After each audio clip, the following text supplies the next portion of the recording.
Et si je ne fais pas ça, et maintenant je vais chercher un texte isolé, c'est ce que j'ai lu dans Matthieu 10, 19 à 20, le contexte du passage n'a rien à voir avec ce que les gens affirment. Dans ce contexte du chapitre 10 de Matthieu, Jésus instruit ses disciples sur le fait qu'ils vont être emprisonnés à cause de l'évangile et Jésus va les encourager à avoir la foi. Jésus va les encourager à avoir la foi. Donc, à cet égard, quand Jésus dit « Écoutez, ne vous inquiétez pas de ce que vous allez dire », cela n'a rien à voir avec le fait que quelqu'un dise « pas besoin d'étudier ». Non, parce que Jésus va mettre le bon mot dans ta bouche pour que tu puisses arriver là-bas et parler aux gens. Cela n'a rien à voir l'un avec l'autre. Donc, ce passage de Matthieu chapitre 10 est un texte apologétique. C'est un texte qui va, les gens font de l'apologie. Littéralement, une mauvaise interprétation de ce que le texte biblique voulait nous communiquer. Donc moi, pour comprendre ce texte, j'ai besoin de faire une analyse. D'abord, Jésus instruit les disciples et leur dit, écoutez, vous allez avoir des difficultés à prêcher l'évangile, vous pouvez être emprisonnés. Alors, une fois que vous serez emprisonnés, ils essaieront de faire taire votre voix, de déformer ce que vous avez appris. Et Jésus dit alors, ne vous inquiétez pas, car à ce moment-là, le Saint-Esprit mettra dans votre bouche le mot juste. Voyez que le contexte du texte est une persécution par amour pour l'Évangile. Le contexte du texte est que les hommes allaient déformer le texte biblique et Jésus dit, par exemple, « Ne vous inquiétez pas de ce que vous allez leur dire à ce moment-là, parce que vous serez devant le tribunal. » Alors, devant le tribunal, lorsque vous ouvrirez la bouche, le Saint-Esprit parlera, il mettra le mot juste dans votre bouche. Remarquez que le contexte n'est pas celui d'une prédication lors d'un culte à l'église. C'est un contexte où ils sont emprisonnés afin que, par la parole, ils puissent se refuser de dire la vérité. Alors, Jésus va les instruire. Ne vous inquiétez pas lorsque vous serez devant ce tribunal, car le Saint-Esprit mettra la parole dans votre bouche. Qu'est-ce que cela a à voir avec l'étude? Qu'est-ce que cela a à voir avec l'examen des Écritures? Quel rapport ce texte a-t-il avec quelqu'un assis pour apprendre dans une église? Cela n'a rien à voir l'un avec l'autre. Donc, les gens utilisent des textes isolés de la Bible pour faire certains arguments qui, en réalité, ne sont pas ce que la Bible veut nous communiquer. Nous devons donc faire attention en ce qui concerne l'interprétation, l'étude de la Sainte Bible. En effet, ce que nous devons faire avec la Bible, c'est l'interpréter de manière littéralement correcte. C'est là le devoir sacré et le rôle essentiel de tout homme, ainsi que de toute femme de Dieu, qui souhaite sincèrement bien faire les choses selon sa volonté. Alors, mon humble conseil à tous mes frères est que nous puissions nous appliquer à étudier la Sainte Bible avec une très grande diligence, afin de faire toutes choses correctement et fidèlement pour sa gloire. Le rôle de nous aider à interpréter la Bible revient au Saint-Esprit lui-même. Passons donc à la page 23. 23. Je voulais les lire avec toi, comme celui-ci. Exégèse biblique. C'est la discipline consacrée à l'étude rigoureuse du sens originel des Saintes Écritures. Alors, Fernando et les autres, voici la réponse à votre question. Avec cette grande variété de traductions de la Bible, il est possible que certains copistes et certains scribes aient pu modifier par mégarde quelque chose dans les textes. Ils ont pu changer un mot pour essayer d'adapter ce qu'ils pensaient être dans le texte, n'ayant pas trouvé la traduction originale, ils ont essayé de mettre un autre mot à la place. C'est pourquoi il est important de faire l'exégèse chaque fois que l'on étudie un texte, car nous allons rechercher son originalité, ce qu'est réellement le texte, dans son originalité. Donc, ce qu'il faut ici, c'est faire une lecture rigoureuse et regarder la Bible dans son originalité en tenant compte de ses aspects linguistiques, c'est-à-dire la langue de l'époque, historique, donc le contexte historique, le contexte culturel et le contexte théologique. Contrairement à une lecture dévotionnelle ou superficielle, l'exégèse cherche à extraire du texte ce que l'auteur, inspiré sous la direction divine, a réellement voulu communiquer. Nous devons donc nous rappeler que, tout d'abord, la parole de Dieu était pour eux, elle était destinée à ces personnes-là. Ainsi, Dieu a utilisé tous les moyens de communication de cette époque, parce que Dieu a d'abord voulu parler à eux et qu'ils nous parlent à leur tour. Donc, la communication de Dieu était pour eux, c'était pour là-bas, et autrefois, c'était pour ces personnes-là. Quand je parle de ces personnes, je parle des auteurs de la Bible. Il y a eu 40 auteurs qui ont écrit la Bible. Alors, ces 40-là ont été inspirés par le Saint-Esprit. Ils se sont exprimés à travers ce que Dieu leur a communiqué. Ils l'ont transmis à d'autres personnes. Et cela est arrivé jusqu'à nous. Nous devons donc nous transporter à cette époque et la vision de l'exégèse biblique est de nous y emmener. C'est pourquoi, lorsque je lis un texte biblique, je dois me transposer ou me transporter. Dans cette scène, je dois me placer dans cette scène. Dès lors, il est nécessaire de commencer à interroger le texte. Pourquoi cela est-il ici? Quelle en est la raison? Ces personnes qui étaient là, que faisaient-elles? Alors, je dois analyser certains éléments. Les vêtements, la façon de parler qui était présent dans la scène. C'est pour cela que c'est important en lisant le texte biblique. Encore un petit peu, contrairement à une lecture dévotionnelle ou superficielle, l'exégèse cherche à extraire du texte ce que l'auteur, inspiré sous la direction divine, a réellement voulu communiquer. Descends un peu le deuxième paragraphe. La Bible se présente non seulement comme un document religieux, mais comme l'autocommunication de Dieu dans l'histoire. Cependant, cette révélation doit être concrètement interprétée afin que son message soit compris fidèlement. Nous devons être fidèles au texte biblique. Donc, la fidélité au texte, c'est tout. Nous devons être fidèles au texte biblique chaque fois que nous lisons un passage de la Bible. Il faut être fidèle au texte.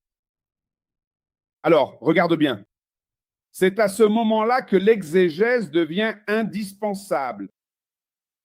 Elle fonctionne comme un pont entre le texte ancien et le lecteur contemporain. Autrement dit, elle est le pont entre cette époque-là et la nôtre. C'est pourquoi je dois lire la Bible en regardant vers cette époque-là. Après avoir regardé la Bible, je lis la Bible en regardant vers cette époque. Et c'est l'exégèse qui joue ce rôle de m'y emmener. Une fois que je suis arrivé là-bas, que j'ai tout analysé, alors je reviens à notre époque, ici et maintenant. Quand je vais vers l'époque ancienne, je fais l'exégèse. Quand je reviens, je fais l'herméneutique. Parce que l'herméneutique, c'est déjà l'application de ce que j'ai extrait grâce à l'exégèse et que je rapporte en ramenant l'herméneutique du texte, l'originalité du texte. Alors, l'exégèse m'emmène et l'herméneutique me ramène. Quand j'arrive ici, avec l'herméneutique accomplie, je peux faire l'exégèse. Je peux projeter ma propre pensée sur ce texte. Est-ce que ça devient difficile ou facile à comprendre? Ça me convient. Bien. Est-ce que tu comprends? Vous comprenez parce que c'est bien. Des questions jusqu'à présent? Non, Juliana, ta caméra est éteinte, c'est ce que je te dis. Enfant, ouvre ce lit. Donc, juste un petit peu plus bas, le fondement de l'interprétation biblique est directement lié au concept de révélation. Il m'est impossible de perdre de vue que les saintes écritures de la Bible sont une révélation divine, adressée à l'ensemble de la race humaine ou à chaque être humain. Si c'est une révélation, fais attention maintenant, d'accord? Si c'est une révélation divine, je dois, au moment de la lecture de la Bible, comprendre que celui qui va éclaircir le texte et illuminer le texte, c'est qui? C'est Jésus, c'est Jésus? Non, le Saint-Esprit. le Saint-Esprit lui-même qui intervient. Il a pour mission essentielle d'éclairer le texte sacré. Il a véritablement le rôle de clarifier chaque passage du texte, afin que ce message devienne beaucoup plus simple et facile à comprendre pour moi. Maintenant, regardez ici. Pourquoi un juge qui a tant étudié, un procureur, un magistrat, un président d'un pays non chrétien n'arrive pas à interpréter les saintes écritures parce qu'il lui manque le Saint-Esprit pour éclairer et pour illuminer le texte? Il lit même, mais il ne comprend pas comme toi tu comprends. Tu te souviens que j'ai parlé dans les cours précédents de certaines personnes qui lisent superficiellement, ils ne plongent pas, donc ils restent à la surface du texte. Alors, il ne va pas réussir à plonger pour trouver dans ce texte ce que toi tu peux trouver, parce que le rôle du Saint-Esprit est de t'emmener à un niveau plus profond de compréhension du texte biblique et de synchronisation. Alors, allons-y. En regardant le texte, le fondement de l'interprétation biblique est directement lié au concept de révélation exprimé en hébreu, qui signifie dévoilement ou acte de rendre connu ce qui était caché. Autrement dit, le rôle du Saint-Esprit est de révéler ce qui était caché, de rendre connu ce qui était aux yeux de tout lecteur, cela a été gardé secret. Quand tu lis, que va faire le Saint-Esprit? Il va prendre ce qui était caché dans le texte et commencer à vous le montrer dans le texte biblique. C'est pourquoi il est nécessaire de prendre du temps. C'est pourquoi, lorsque vous devez préparer un sermon, il faut être dans un endroit approprié, dans un environnement confortable, pour que vous preniez votre stylo, votre papier et commenciez à préparer votre plan biblique pour prêcher dans une église, et le Saint-Esprit va vous conduire à la connaissance cachée de ce texte que vous étudiez. C'est cela, faire l'exégèse biblique. Il revient à l'interprète de comprendre cette révélation avec responsabilité. Donc, nous ne pouvons pas lire la Bible sans les responsabilités. C'est pourquoi nous devons suivre les directives pour que nous ayons une bonne interprétation de ce texte biblique. L'exégèse est aussi liée à l'inspiration divine en rapport avec l'action du Saint-Esprit. Regardez, il apparaît maintenant. Ainsi, le Saint-Esprit a pour rôle de créer une relation entre l'étudiant de la Bible et la Bible elle-même. Alors, il arrive un moment où vous n'aurez plus de difficulté à l'interpréter.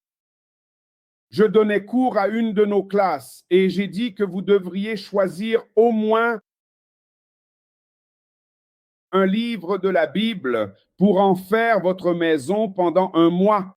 Habitez-le pendant quelques jours. Autrement dit, chaque jour, vous devez être dans ce livre ou ce chapitre, l'étudier, l'examiner, jusqu'à ce que vous puissiez en extraire tout ce que vous pouvez. Si vous prenez un chapitre à étudier pendant un mois, vous allez découvrir beaucoup de choses dans ce chapitre. Si, après 2 mois, vous y revenez à nouveau, vous allez découvrir des choses que vous-même n'aviez pas vues. Pendant les 30 jours où vous l'avez étudié, si, après 1 an, vous revenez encore à ce chapitre, vous allez découvrir encore plus de choses que vous n'aviez pas vues lors des 2 premières lectures. Et si vous y revenez 100 ou 1000 fois, à chaque fois que vous y retournerez, vous recevrez une révélation différente dans ce chapitre. Pourquoi? Car tel est le rôle du Saint-Esprit. Il s'agit de révéler des choses cachées. Avant de dire quoi que ce soit, Fernando, pourquoi découvres-tu sans cesse certaines choses? Parce que la Bible, nous ne devons pas oublier qu'il s'agit d'une parole vivante. Vous vous souvenez de ce que j'ai dit lors du dernier cours? Elle est la parole vivante. Si elle est vivante, elle parlera en fonction des besoins de cette Église ou de vous-même à ce moment-là. Pourquoi? Parce que fermé, c'est un livre, mais ouverte, c'est la bouche de Dieu qui nous parle. Alors, autant de fois que nécessaire, Dieu parle à travers sa parole. Si tu ouvres un texte biblique 1000 fois, il parlera selon ce que tu es en train de vivre à ce moment-là, car c'est une révélation divine. Cela n'enlève rien à l'originalité du texte, mais la révélation du texte biblique va parler selon le besoin de ton moment. Tu peux parler, Fernando. Parce que le pasteur a dit qu'à chaque fois qu'on ouvre un livre de la Bible, il révèle des choses différentes, n'est-ce pas? Dans ce que nous vivons ou dans ce dont l'Église a besoin à ce moment-là. Imaginons si un prédicateur prépare son texte avec ce livre, n'est-ce pas? Il a étudié aujourd'hui pour prêcher et le Saint-Esprit a révélé une chose. Et 1 an plus tard, il est allé étudier le même texte pour revenir prêcher avec le même impact. Et le Saint-Esprit a révélé autre chose qui n'a rien à voir avec ce qui avait été révélé 1 an auparavant. Que se passe-t-il lorsqu'il va prêcher, puisque l'Église sera présente et écoutera la parole et la personne dira « Non, mais le pasteur a déjà prêché. L'année dernière, c'était différent de ce qu'il prêche aujourd'hui. » Et comment cela peut-il arriver?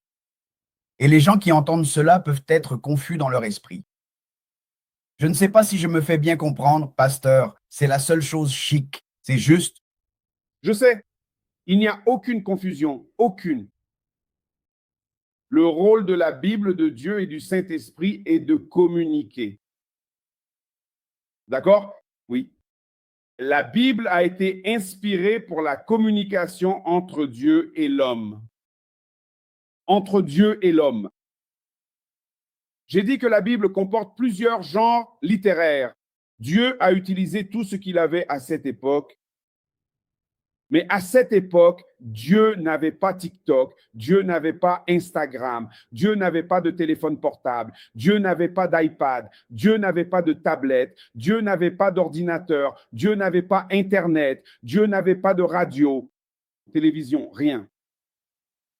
Il s'est communiqué avec ce qu'il avait à cette époque. Alors maintenant, je ne peux absolument plus jamais oublier que la Sainte Bible, c'est véritablement une profonde révélation divine pour nous tous. Il m'est impossible d'oublier que la Bible a été véritablement révélée pour toutes ces personnes-là.